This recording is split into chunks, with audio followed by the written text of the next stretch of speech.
भारत का संविधान बना था, उसमें भगवान राम का चित्र था, भगवान नटराज का चित्र था, भगवान कृष्ण का चित्र था, उसमें हनुमान जी का चित्र था, उसमें भगवान बुद्ध का चित्र था, भगवान महावीर का चित्र था, गुरु गोविंद सिंह का चित्र था, छत्रपति शिवाजी महाराज का चित्र था।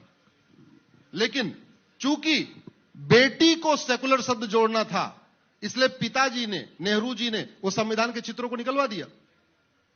और अब की बार 400 इस बार इसलिए चाहिए कि अगर आप उन संविधान में दोबारा उन चित्रों को जोड़ना चाहते हैं तो आपको 2/3 मेजॉरिटी चाहिए लोकसभा में, 2/3 चाहिए राज्यसभा में।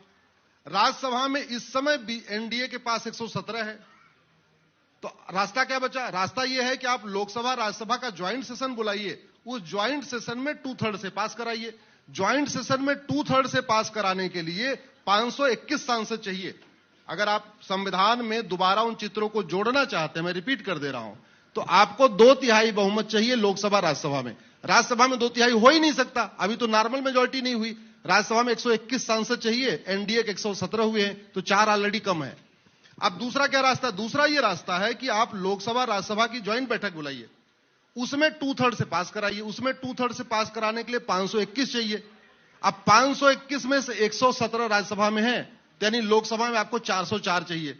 इसलिए भाजपा ने तो अभी इस साल कहा है कि अब की बार 400 पार, मैं पिछले 2 वर्ष से कह रहा हूं अब की बार 400 पार, क्योंकि मुझे गुलामी की व्यवस्था खत्म करानी है। मुझे भगवान राम, भगवान नटराज, हनुमान जी, कृष्ण भगवान, महावीर, गौतम बुद्ध, सबका चित्र संविधान में वापस लाना है। और क्यों लाना है वो बता देता हूं। जब तक राम का चित्र संविधान में नहीं आएगा तब तक स्कूलों में रामायण आप पढ़ा नहीं सकते। जब तक कृष्ण का चित्र संविधान में नहीं आएगा तब तक आप भगवत गीता स्कूलों में नहीं पढ़ा सकते। जब तक हनुमान जी का चित्र संविधान में नहीं आएगा तब तक सुबह की प्रार्थना में आप हनुमान चालीसा करा नहीं सकते। तो आप दोबारा अगर गुरुकुल शिक्षा व्यवस्था, वैदिक शिक्षा व्यवस्था लागू करना चाहते हैं, जो बहुत जरूरी है, बहुत जरूरी है, उसके लिए आपको संविधान में संशोधन करना पड़ेगा, उन चित्रों को लाना पड़ेगा।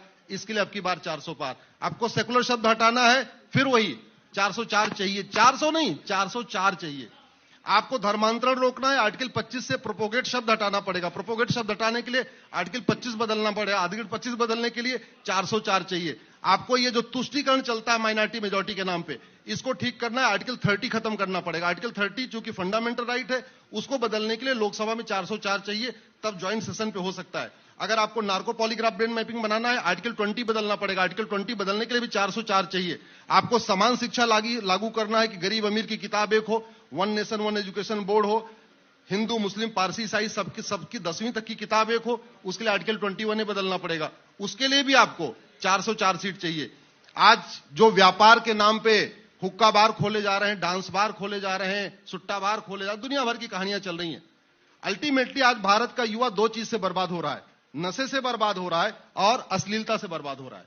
अगर आपको नशा और अश्लीलता को रोकना है तो आर्टिकल 19 को बदलना पड़ेगा। आर्टिकल 19 को बदलने के लिए आपको 2/3 बहुमत चाहिए लोकसभा राज्यसभा में। वो तभी हो सकता है जब लोकसभा में 404 है।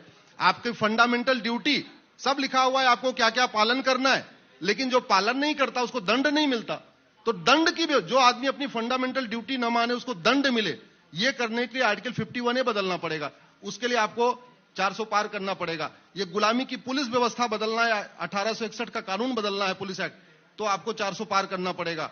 आपको गुलामी की न्यायिक व्यवस्था बदलनी है, भारत का जो जुडिशियल सिस्टम है इसका भारतीयकरण करना है, तो उसके लिए भी आपको 312 बदलना पड़ेगा, आर्टिकल 312। तो ये जितने संविधान में संशोधन करने हैं वो नॉर्मल सामान्य बहुमत से नहीं आएंगे, उसके लिए 2/3 चाहिए। तो राज्यसभा में 2/3 तो हो नहीं सकता अभी। तो एक ही तरीका है कि लोकसभा में 404 आए, जिससे लोकसभा राज्यसभा दोनों मिला के 521 हो जाए।